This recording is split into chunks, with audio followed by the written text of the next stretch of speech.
تمام خواتین کو اسی انداز میں ڈیل کیا جاتا ہے. تو یہ میں سمجھتی ہوں کہ ایک بہت بہترین تجربہ میں نے اپنی زندگی میں کیا ہے کہ سوائے عزت کے میں نے پارٹی سے کچھ بھی حاصل کرنے کی نہ مجھے تمنا ہے اور نہ ہی ہونی بھی چاہیے، کیونکہ عزت سے بڑھ کر آپ کے لیے کچھ بھی نہیں ہوتا.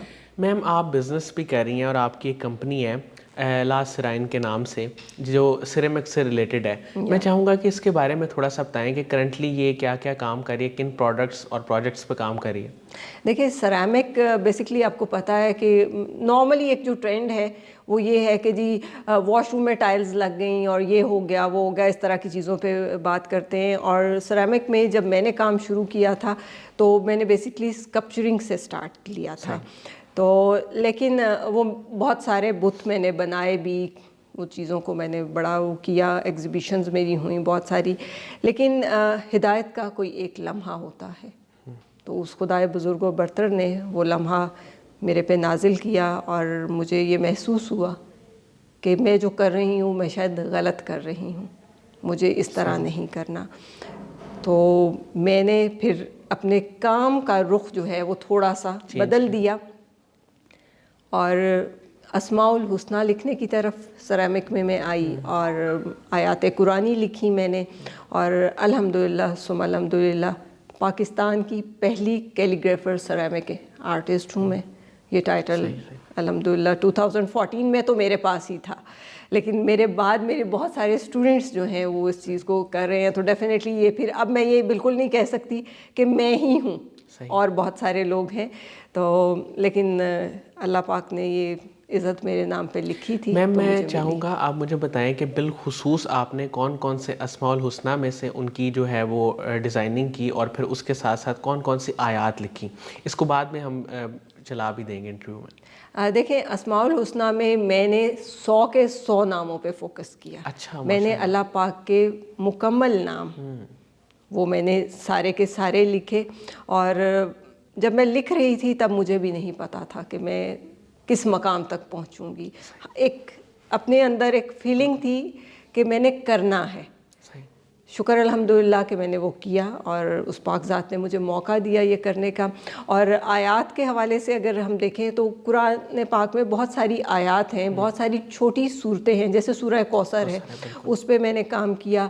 پھر الحمدللہ رب العالمین، مطلب الحمدللہ رب العالمین وہ ایک آیت پورا کا پورا خلاصہ ہے.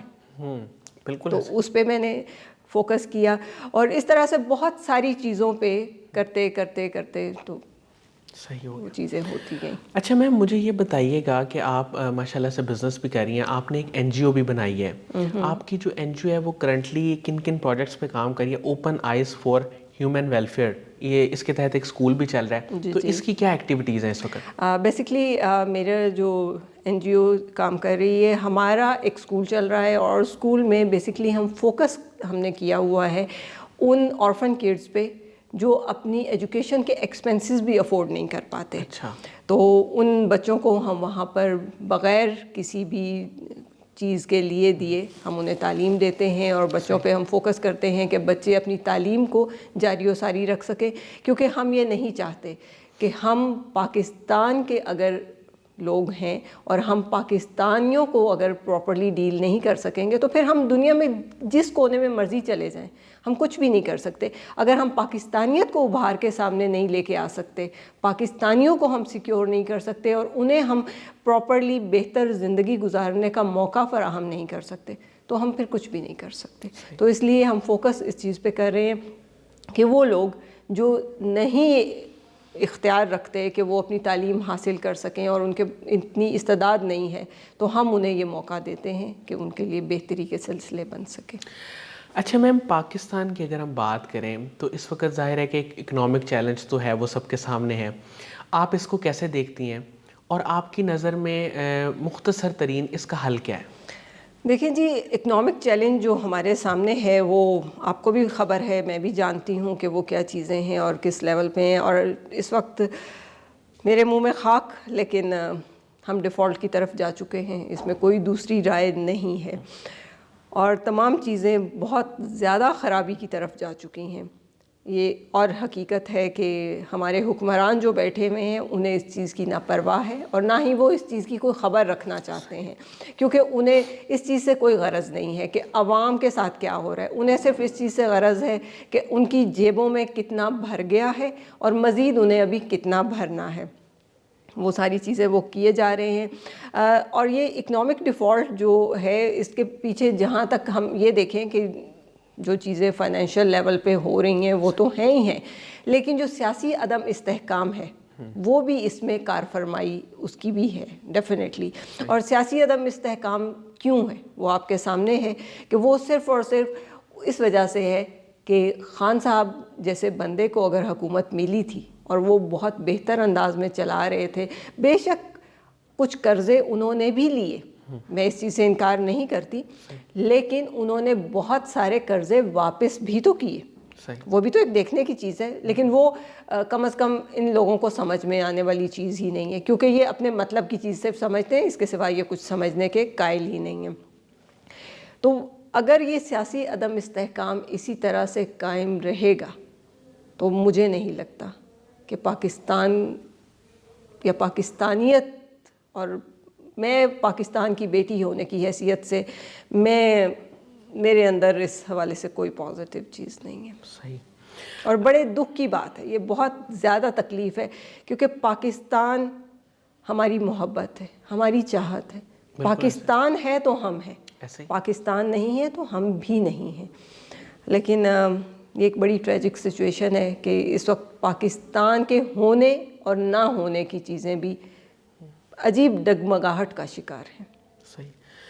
اچھا میم، ایک چیز میں آپ سے یہ پوچھنا چاہتا ہوں کہ کسی کی بھی جب حکومت آتی ہے، چونکہ اب ہم اس پہ بات کر رہے ہیں تو میں یہ چیز جاننا چاہوں گا، تو آپ کو نہیں لگتا کہ جب کسی کی حکومت آتی ہے تو ان کا 80-90% جو ٹائم ہے وہ اپوزیشن کے ساتھ ڈیل کرنے میں گزر جاتا ہے؟ مطلب ہمارے ملک کے جہاں بہت سارے المیہ ہیں، وہاں ایک المیہ یہ بھی ہے، چاہے وہ نون لیگ ہو، چاہے پی ٹی آئی ہو، جس کی بھی حکومت ہوتی ہے، اس کا آدھے سے زیادہ وقت اور انرجیز مخالفین کے خلاف بیانات دینے میں، ان کے خلاف کوئی سازش کرنے میں، اسی میں ہی وقت گزر جاتا ہے. اور جو پروڈکٹیو پروجیکٹس ہیں ان پہ کام کرنے کا ٹائم کم ہو جاتا ہے. آپ اس چیز کو کیسے دیکھتی ہیں؟ دیکھیں، یہ آپ کی بات بالکل درست ہے، کیونکہ یہی ہوتا آیا ہے پچھلے اتنے سالوں سے، اور یہی ابھی بھی چل رہا ہے. اور بلکہ اگر میں یوں کہوں کہ اب تو ضرورت سے زیادہ ہی چل رہا ہے، کیونکہ اب آپ کے سامنے آڈیو لیکس اور اس طرح کی بہت ساری چیزیں جو پہلے نہیں ہوئی ہیں اب وہ بھی سامنے ہمارے آ رہی ہیں. اور ان چیزوں کو مہرہ بنایا گیا ہے باقاعدہ کہ فلاں کی کردار کشی کی جائے، فلاں کے اوپر یہ الزامات لگائے جائیں، فلاں کے حوالے سے یہ چیز. تو یہ ساری چیزوں میں ایک بڑا عجیب سا میس کریٹ ہوا ہے. تو یہ ساری چیزیں تبھی ختم ہو سکتی ہیں جس وقت ہم من حیث القوم اپنی اصلاح کی طرف جائیں، کیونکہ ہمیں من حیث القوم اصلاح کی ضرورت ہے. ہم سب لوگ یہ سمجھتے ہیں، مطلب میں اگر اپنے اینڈ پہ بات کروں تو میں شاید یہ سمجھتی ہوں گی کہ میرے مخالف کو کبھی بھی اچھا نظر ہی نہیں آنا چاہیے، اور اس کے حوالے سے کسی کے مائنڈ میں کچھ اچھی چیز ہونی ہی نہیں چاہیے. اگر میں یہ چیز اپنے مائنڈ سے تھوڑی سی کم کر لوں گی یا ختم کرنے کی کوشش کروں گی تو ڈیفینیٹلی پھر دیکھیں ایک مقابلے کی فضا ہونی چاہیے، لیکن اس کا مطلب یہ نہیں کہ آپ اس کو چاروں شانے چت ہی کر دو. لیکن ہماری سیاست میں اس وقت فوکس اسی چیز پہ ہے کہ جو آپ کے سامنے آئے اس کو اڑا کے پرے مارو. صحیح. یہ چیزیں اچھا میم، آپ کی لائف میں آپ کی انسپریشن کون ہے اور وہ کون لوگ ہیں جن سے آپ متاثر ہوئیں، اور زندگی کے مشکل وقت میں آپ کس طرح خود کو موٹیویٹ کرتی ہیں؟ میری انسپریشن ڈیفینیٹلی میرے فادر، میرے والد صاحب، اللہ پاک انہیں زندگی سلامتی دے. اور میں نے بہت کچھ ان سے سیکھا ہے، اور زندگی برتنے کا بہت سارا طریقہ انہوں نے مجھے سکھایا ہے. مجھے بہت ساری چیزیں آئی ایم گیٹنگ ایموشنل، کیونکہ میرے والدین میرے لیے بہت اہم مقام رکھتے ہیں. اللہ پاک انہیں سلامت رکھے. میری والدہ گو کہ اس دنیا سے جا چکی ہیں، لیکن وہ جانے کے باوجود ہر لمحہ میرے ساتھ ہوتی ہیں. اور میں اپنے فادر کے حوالے سے بہت کنسرن ہوں.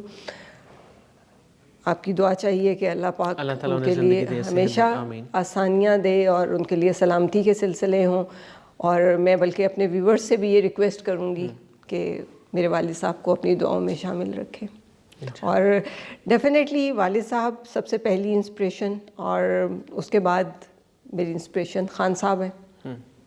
وہ ویسے تو بہت سارے لوگوں کی انسپریشن ہے، لیکن جب میں نے پالیٹکس میں آنے کا سوچا تو مجھے چونکہ اور کوئی اس طرح کا شخص نظر ہی نہیں آیا کہ پاکستان کی سالمیت کے لیے آگے بڑھا ہو، پاکستان کے دفاع کے لیے آگے آ رہا ہو کوئی. تو مجھے نواز شریف، شہباز شریف یا آصف زرداری تو اس قابل ہی نہیں لگے کہ وہ، مطلب میں انہیں شاید انسان بھی کنسیڈر کرنا مناسب نہیں سمجھتی. لیکن خان صاحب وہ شخص ہیں کہ جنہوں نے پاکستان کے لیے، پاکستانیت کے لیے اور پاکستانیت کو آگے لے کے آنے کے لیے بہت کام کیا ہے. میں چونکہ اردو کو بہت محبت کی نگاہ سے دیکھتی ہوں اور اردو میں بات کرنا میں خود بھی مناسب سمجھتی ہوں، تو خان صاحب چونکہ اردو کے حوالے سے بہت زیادہ کنسرنڈ ہیں، تو ڈیفینیٹلی وہ ساری چیزیں اگر ہم دیکھیں تو خان صاحب جیسا کوئی بھی شخص نہیں ہے. اچھا میم، قاسم علی شاہ صاحب کی جو فاؤنڈیشن ہے، اس کے کام سے آپ واقف ہیں، تو آپ مجھے بتائیے گا کہ ان کے کام کو، ان کے لیکچرز کو آپ کیسے دیکھتی ہیں؟